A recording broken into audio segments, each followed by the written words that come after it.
Welcome to Vidyarthivani YouTube channel. ನಾವು ಇವತ್ತು ದ್ವಿತೀಯ ಪಿಯುಸಿ ರಾಜ್ಯಶಾಸ್ತ್ರ ವಿಷಯದ 4ನೇ ಅಧ್ಯಾಯದಲ್ಲಿ ಬರುವ ಪ್ರಮುಖವಾದ 1 ಅಂಕದ ಮತ್ತು 2 ಅಂಕದ ಪ್ರಶ್ನೆ ಉತ್ತರಗಳನ್ನು ಚರ್ಚಿಸೋಣ. ನೀವು ಮೊದಲನೇದಾಗಿ ಈ ಕ್ಲಾಸನ್ನು ಕೇಳುತ್ತಿದ್ದರೆ ತಪ್ಪದೆ ಸಬ್ಸ್ಕ್ರೈಬ್ ಮಾಡಿ, ಹಾಗೆ ಸಪೋರ್ಟ್ ಮಾಡಿ. ನಾನು ಇದೇ ತರ ನಿಮಗೆ ಉಪಯುಕ್ತವಾದ ವಿಷಯವನ್ನು ಸಂಗ್ರಹಿಸಿ ನಮ್ಮ ವಿದ್ಯಾರ್ಥಿವಾಣಿ ಯೂಟ್ಯೂಬ್ ಚಾನಲ್ನಲ್ಲಿ ಅಪ್ಲೋಡ್ ಮಾಡುತ್ತೇನೆ. ಆದ್ದರಿಂದ ಎಲ್ಲರೂ ಸಬ್ಸ್ಕ್ರೈಬ್ ಮಾಡಿ. ಬನ್ನಿ ಶುರು ಮಾಡೋಣ. ಇಂದಿನ ಕ್ಲಾಸಿನಲ್ಲಿ ನಾನು ಅಧ್ಯಾಯ 1, 2, 3 ಇವುಗಳ 1 ಮತ್ತು 2 ಅಂಕದ ಪ್ರಶ್ನೆ ಉತ್ತರಗಳನ್ನು ಚರ್ಚಿಸಿ ವಿಡಿಯೋವನ್ನು ಹಾಕಿದ್ದೇನೆ. ಇನ್ನು ಯಾರು ಆ ಕ್ಲಾಸನ್ನು ಕೇಳಿಲ್ಲ ಹೋಗಿ ನೋಡಿ. ಬನ್ನಿ ಶುರು ಮಾಡೋಣ. ಅಧ್ಯಾಯ 4, ಸಾಮಾಜಿಕ ಚಳವಳಿಗಳು ಮತ್ತು ಅವುಗಳ ರಾಜಕೀಯ ಪರಿಣಾಮಗಳು. ಮೊದಲನೆಯ ಪ್ರಶ್ನೆ, ನಾಸಿಕ್ ಕಲಾರಾಮ್ ದೇವಸ್ಥಾನವನ್ನು ಮೊದಲು ಪ್ರವೇಶಿಸಿದ ದಲಿತ ನಾಯಕರು ಯಾರು? ಉತ್ತರ ಡಾಕ್ಟರ್ ಬಿ.ಆರ್. ಅಂಬೇಡ್ಕರ್. ಎರಡನೆಯ ಪ್ರಶ್ನೆ, ವರ್ಣಾಶ್ರಮ ವ್ಯವಸ್ಥೆಯಲ್ಲಿ ಇದ್ದಂತಹ ವರ್ಗಗಳೆಷ್ಟು? ಉತ್ತರ 4. ಮೂರನೆಯ ಪ್ರಶ್ನೆ, ಮೂಕನಾಯಕ ಪತ್ರಿಕೆಯನ್ನು ಪ್ರಾರಂಭಿಸಿದವರು ಯಾರು? Doctor B R. ಅಂಬೇಡ್ಕರ್ ಅವರು. ಮನುಸ್ಮೃತಿ ಯಾವಾಗ ಅಳವಡಿಸಲಾಯಿತು? ಮನುಸ್ಮೃತಿಯನ್ನು ಕ್ರಿಸ್ತಪೂರ್ವ 185ರಲ್ಲಿ ಅಳವಡಿಸಿಕೊಳ್ಳಲಾಯಿತು. ಆರನೆಯ ಪ್ರಶ್ನೆ, ಜ್ಯೋತಿಬಾ ಫುಲೆಯವರು ಯಾವ ಪರಿಕಲ್ಪನೆಯ ಬಗ್ಗೆ ಒತ್ತಿ ಹೇಳಿದರು? ಜ್ಯೋತಿಬಾ ಫುಲೆಯವರು ಅಕ್ಷರ ಕ್ರಾಂತಿಯ ಪರಿಕಲ್ಪನೆಯ ಬಗ್ಗೆ ಒತ್ತಿ ಹೇಳಿದರು. ಇನ್ನು 7ನೆಯ ಪ್ರಶ್ನೆ, ಸಾಮಾಜಿಕ ತಾರತಮ್ಯ ಎಂದರೇನು? ಉತ್ತರ ಸಾಮಾಜಿಕ ತಾರತಮ್ಯ ಎಂದರೆ ಸಮಾಜದಲ್ಲಿ ವಿವಿಧ ವರ್ಗ, ಜಾತಿ, ಧರ್ಮಗಳ ಆಧಾರದ ಮೇಲೆ ಶ್ರೇಷ್ಠ ಮತ್ತು ಕನಿಷ್ಠ, ಮೇಲು ಕೀಳು ಎಂಬ ತಾರತಮ್ಯದಿಂದ ಶೋಷಣೆ ಮತ್ತು ದೌರ್ಜನ್ಯ ನಡೆಸುವುದು ಮತ್ತು ಸಮಾನ ಗೌರವ ನೀಡದಿರುವುದೇ ಸಾಮಾಜಿಕ ತಾರತಮ್ಯವಾಗಿದೆ. ನೆಕ್ಸ್ಟ್ ಪ್ರಶ್ನೆ, ಆರ್ಥಿಕ ಶೋಷಣೆ ಎಂದರೇನು? ಉತ್ತರ ಹಿಂದುಳಿದ ವರ್ಗಗಳು ಆರ್ಥಿಕ ಅಸಮಾನತೆಯ ಜೊತೆಯಲ್ಲಿ ಶೋಷಣೆಗಳಿಗೂ ಒಳಗಾಗುವುದು. ನೆಕ್ಸ್ಟ್ ಪ್ರಶ್ನೆ, ಮಂಡಲ ಆಯೋಗ ಯಾವಾಗ ಜಾರಿಗೆ ಬಂದಿತು? ಉತ್ತರ ಆಗಸ್ಟ್ 7, 1950.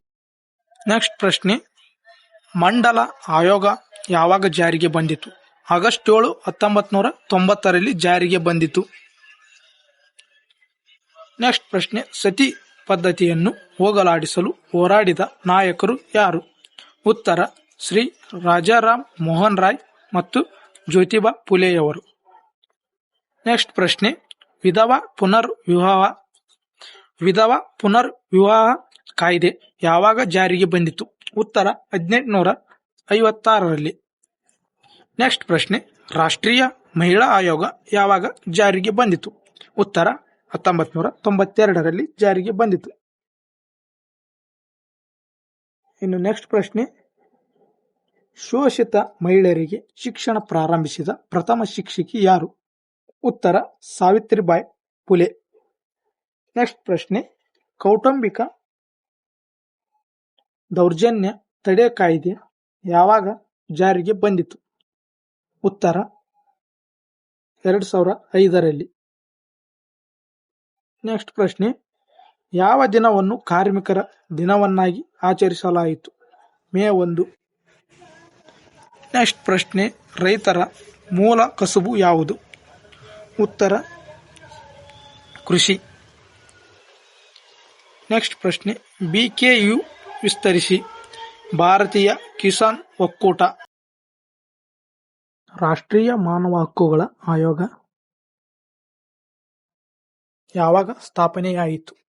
ಉತ್ತರ 1994 ಜನವರಿ 8ರಲ್ಲಿ ಸ್ಥಾಪನೆಯಾಯಿತು. ನೆಕ್ಸ್ಟ್ ಪ್ರಶ್ನೆ, ಜಿಲ್ಲೆಗಳಲ್ಲಿ ಮಾನವ ಹಕ್ಕುಗಳ ರಕ್ಷಣೆ ಮಾಡುವ ಮುಖ್ಯಸ್ಥರು ಯಾರು? ಉತ್ತರ ಜಿಲ್ಲಾಧಿಕಾರಿ. ನೆಕ್ಸ್ಟ್ ಪ್ರಶ್ನೆ, ಚಿಪ್ಕೋ ಚಳುವಳಿಯ ರೂವಾರಿ ಯಾರು? ಉತ್ತರ ಚಾಂಡಿ ಪ್ರಸಾದ್ ಭಟ್. ನೆಕ್ಸ್ಟ್ ಪ್ರಶ್ನೆ, ಅಪ್ಪಿಕೋ ಚಳುವಳಿ ಎಲ್ಲಿ ಪ್ರಾರಂಭವಾಯಿತು? ಉತ್ತರ ಕರ್ನಾಟಕದ ಮಲೆನಾಡು ಪ್ರದೇಶ, ಉತ್ತರ ಕನ್ನಡ ಜಿಲ್ಲೆಯ ಶಿರಸಿ ಸಿದ್ದಾಪುರ. ನೆಕ್ಸ್ಟ್ ಪ್ರಶ್ನೆ, ನರ್ಮದಾ ಬಚಾವೋ ಆಂದೋಲನದ ನಾಯಕರು ಯಾರು? ಉತ್ತರ ಬಾಬಾ ಆಮ್ಟೆ ಮತ್ತು ಮೇಧಾ ಪಾಟ್ಕರ್. ಗಂಗಾ ನದಿಯ ಶುದ್ಧೀಕರಣಕ್ಕಾಗಿ ಸರ್ವೋಚ್ಚ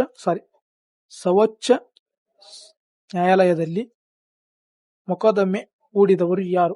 ಉತ್ತರ ಶ್ರೀ ಎಂ.ಸಿ. ಮೆಹ್ತಾ. ನೆಕ್ಸ್ಟ್ ಪ್ರಶ್ನೆ, ಜೀವ ವೈವಿಧ್ಯ ಕಾಯ್ದೆ ಯಾವಾಗ ಜಾರಿಗೆ ಬಂದಿತು? ಉತ್ತರ 2002ರಲ್ಲಿ. ನೆಕ್ಸ್ಟ್ ಪ್ರಶ್ನೆ, ಸಾಲು ಮರದ ತಿಮ್ಮಕ್ಕ ಯಾವ ಜಿಲ್ಲೆಗೆ ಸೇರಿದವರು? ಉತ್ತರ ರಾಮನಗರ ಜಿಲ್ಲೆಯ ಮಾಗಡಿ ತಾಲೂಕಿನ ಹುಲಿಕಲ್ಲು ಎಂಬ ಗ್ರಾಮ. ನೆಕ್ಸ್ಟ್ ಪ್ರಶ್ನೆ, ಯಾವ ದಿನವನ್ನು ವಿಶ್ವ ಪರಿಸರ ದಿನವೆಂದು ಆಚರಿಸಲಾಗುತ್ತದೆ? ಉತ್ತರ ಜೂನ್ 5. ಕರ್ನಾಟಕದಲ್ಲಿ ದಲಿತ ಸಂಘರ್ಷ ಮಾಹಿತಿಯನ್ನು ಯಾರು ಮತ್ತು ಯಾವಾಗ ಸ್ಥಾಪಿಸಿದರು? ಉತ್ತರ 1974, ಪ್ರೊಫೆಸರ್ ಬಿ.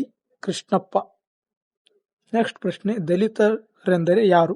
ಉತ್ತರ ಸಾಮಾನ್ಯವಾಗಿ ದಲಿತರೆಂದರೆ ಆರ್ಥಿಕ, ಸಾಮಾಜಿಕ, ಶೈಕ್ಷಣಿಕ ಮತ್ತು ಸಾಂಸ್ಕೃತಿಕವಾಗಿ ಶೋಷಿತರಾದವರು ಎಂದರ್ಥ. ನೆಕ್ಸ್ಟ್ ಪ್ರಶ್ನೆ, ದಲಿತ ಕಾಯ್ದೆಯ ವಿಶೇಷತೆ ಏನು?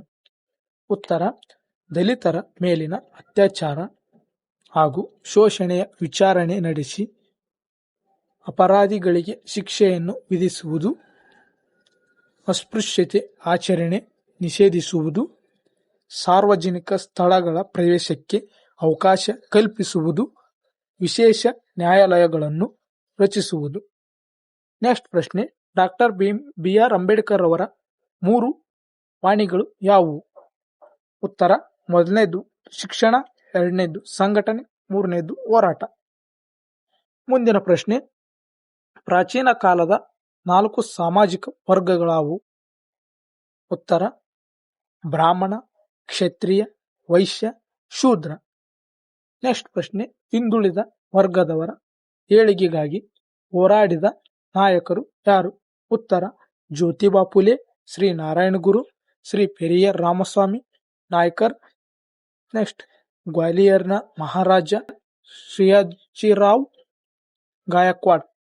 ನೆಕ್ಸ್ಟ್ ಪ್ರಶ್ನೆ, ಕರ್ನಾಟಕದಲ್ಲಿ ಹಿಂದುಳಿದ ವರ್ಗಗಳ ಹೋರಾಟ ಎಲ್ಲಿ ಮತ್ತು ಯಾವಾಗ ಪ್ರಾರಂಭವಾಯಿತು? ಉತ್ತರ ಮೈಸೂರಿನಲ್ಲಿ 1920ರಲ್ಲಿ. ನೆಕ್ಸ್ಟ್ ಪ್ರಶ್ನೆ, ಹಿಂದೂ ವಿಡೋಸ್ ಹೋಮ್ ಎಲ್ಲಿ ಮತ್ತು ಯಾವಾಗ ಸ್ಥಾಪನೆಯಾಯಿತು? ಉತ್ತರ ಪುಣೆ 1899. ಡಿ.ಕೆ. ಕರ್ವೆ. ನೆಕ್ಸ್ಟ್ ಪ್ರಶ್ನೆ, ಲಿಂಗ ಅಸಮಾನತೆಯನ್ನು ಅಳಿಸಲು ಜಾರಿಗೆ ತಂದಿರುವ ಯಾವುದಾದರೂ 2 ಕಾಯ್ದೆಗಳನ್ನು ತಿಳಿಸಿ? ಉತ್ತರ ಕೌಟುಂಬಿಕ ನ್ಯಾಯಾಲಯಗಳ ಕಾಯಿದೆ 1954. ನೆಕ್ಸ್ಟ್, ವರದಕ್ಷಿಣೆ ನಿಷೇಧ ಕಾಯ್ದೆ 1961. ನೆಕ್ಸ್ಟ್ ಪ್ರಶ್ನೆ, ಮಹಿಳೆಯರ ರಕ್ಷಣೆಗೆ ಸಂಬಂಧಿಸಿದ 2 ಕಾಯ್ದೆಗಳನ್ನು ಹೆಸರಿಸಿ?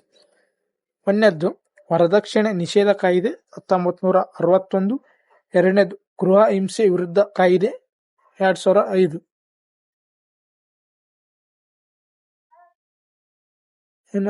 ನೆಕ್ಸ್ಟ್ ಪ್ರಶ್ನೆ, ಇಬ್ಬರು ಭಾರತೀಯ ಕಮ್ಯುನಿಸ್ಟ್ ನಾಯಕರನ್ನು ಹೆಸರಿಸಿ? ಉತ್ತರ ಎಸ್.ಎ. ಡಾಂಗೆ ಮತ್ತು ಇ.ಎಂ.ಎಸ್. ನಂಬೂದ್ರಪಾಡ್. ನೆಕ್ಸ್ಟ್ ಪ್ರಶ್ನೆ, ಕಾರ್ಮಿಕರೆಂದರೆ ಯಾರು? ಉತ್ತರ ಕೃಷಿ ಮತ್ತು ಕೈಗಾರಿಕೆಗಳಲ್ಲಿ ಯಾರು ತಮ್ಮ ದೈಹಿಕ ಶ್ರಮವನ್ನು ಹಾಕಿ ಕೆಲಸ ಮಾಡುವರೋ ಅವರೇ ಕಾರ್ಮಿಕರು. ನೆಕ್ಸ್ಟ್ ಪ್ರಶ್ನೆ, ಯಾವುದಾದರೂ 2 ಕಾರ್ಮಿಕ ಕಾಯ್ದೆಗಳನ್ನು ಹೆಸರಿಸಿ? ಮೊದಲನೇದು ಕಾರ್ಮಿಕ ಪರಿಹಾರ ಕಾಯ್ದೆ 1923, ವೇತನ ಬಟವಾಡೆ ಕಾಯ್ದೆ 1936. ನೆಕ್ಸ್ಟ್ ಪ್ರಶ್ನೆ, ಕರ್ನಾಟಕ ರೈತ ಸಂಘದ 2 ನಾಯಕರನ್ನು ಹೆಸರಿಸಿ? ಮೊದಲನೇದು ಪ್ರೊಫೆಸರ್ ನಂಜುಂಡಸ್ವಾಮಿ ಮತ್ತು ಎನ್.ಡಿ. ಸುಂದರೇಶ್. ನೆಕ್ಸ್ಟ್ ಪ್ರಶ್ನೆ, ಖೇಡಾ ಚಳವಳಿಯ 2 ಪ್ರಮುಖ ಕಾರಣಗಳ್ಯಾವುವು? ಮೊದಲನೇದ್ದು, ಬ್ರಿಟಿಷ್ ಸರ್ಕಾರ ಬಂಗಾಳದ ರೈತರ ನೀಲಿ ಬೆಳೆ ಬೆಳೆಯುವುದನ್ನು ನಿಷೇಧಿಸಿತು. ನೆಕ್ಸ್ಟ್, ರೈತರ ಭೂಮಿ ವಶಪಡಿಸಿಕೊಂಡು ಜೊತೆಗೆ ಹೆಚ್ಚಿನ ಮೊತ್ತದ ತೆರಿಗೆ ವಿಧಿಸಿದರು. ನೆಕ್ಸ್ಟ್, ಮಾನವ ಹಕ್ಕುಗಳ ಬಗ್ಗೆ ಅರ್ಥೈಸಿ. ಮಾನವನು ಜನ್ಮದತ್ತವಾಗಿ ಪಡೆದಿರುವ ಆತನಿಂದ ಯಾರೂ ಬೇರ್ಪಡಿಸಲಾಗದ ಹಕ್ಕುಗಳನ್ನು ಮಾನವ ಹಕ್ಕುಗಳು ಎನ್ನುವರು. ನೆಕ್ಸ್ಟ್ ಪ್ರಶ್ನೆ, ಮರ್ಯಾದೆ ಹತ್ಯೆ ಎಂದರೇನು?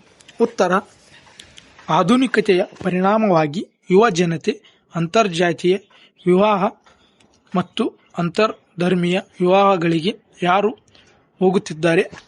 ಆದರೆ ಇದನ್ನು ತಪ್ಪಿಸಲು ಕುಟುಂಬದ ಗೌರವವನ್ನು ಕಾಪಾಡಲು ಮರ್ಯಾದೆ ಹತ್ಯೆಯಾಗುತ್ತದೆ. ನೆಕ್ಸ್ಟ್ ಪ್ರಶ್ನೆ, ಪರಿಸರ ಚಳವಳಿಗೆ ಸಂಬಂಧಿಸಿದ 2 ಕಾಯ್ದೆಗಳನ್ನು ಹೆಸರಿಸಿ. ಮೊದಲನೇದು, ವಾಯು ಮಾಲಿನ್ಯ ನಿಯಂತ್ರಣ ತಡೆ ಕಾಯ್ದೆ 1981, ಪರಿಸರ ಸಂರಕ್ಷಣಾ ಕಾಯ್ದೆ 1986. ಪರಿಸರ ಎಂದರೇನು? ಉತ್ತರ, ನಮ್ಮ ಸುತ್ತಮುತ್ತಲಿನ ವಾತಾವರಣವನ್ನು ಪರಿಸರ ಎಂದು ಕರೆಯುತ್ತೇವೆ. ಅದು ಜೈವಿಕ ಅಂಶಗಳನ್ನು ಹಾಗೂ ಭೌತಿಕ ಲಕ್ಷಣಗಳನ್ನು ಒಳಗೊಂಡಿರುವ ಮಾನವರು, ಸಸ್ಯ ಸಂಕುಲ, ಪಕ್ಷಿ ಸಂಕುಲ, ನದಿ, ವಾಯು ಇತ್ಯಾದಿಗಳನ್ನು ಒಳಗೊಂಡಿದೆ. ಇದೆಲ್ಲ 4ನೇ ಅಧ್ಯಾಯದಲ್ಲಿ ಬರುವ 1 ಅಂಕದ ಮತ್ತು 2 ಅಂಕದ ಪ್ರಶ್ನೆಗಳನ್ನು ಈಗಾಗಲೇ ಚರ್ಚಿಸಿದ್ದೇವೆ. ನಿಮಗೆ ಮುಂದಿನ ಕ್ಲಾಸಿನಲ್ಲಿ 5ನೇ ಅಧ್ಯಾಯದ ಬಗ್ಗೆ 1 ಅಂಕದ ಮತ್ತು 2 ಅಂಕದ ಪ್ರಶ್ನೆಗಳನ್ನು ಚರ್ಚಿಸೋಣ.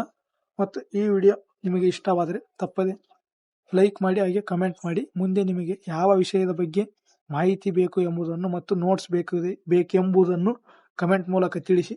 ಹಾಗೆ ಸಪೋರ್ಟ್ ಮಾಡಿ. ಇದೇ ಥರ ಯೂಸ್ಫುಲ್ ವಿಡಿಯೋಗಳಿಗೆ ಮತ್ತು ನಿಮ್ಮ ಫ್ರೆಂಡ್ಸ್ಗೆ ಶೇರ್ ಮಾಡಿ.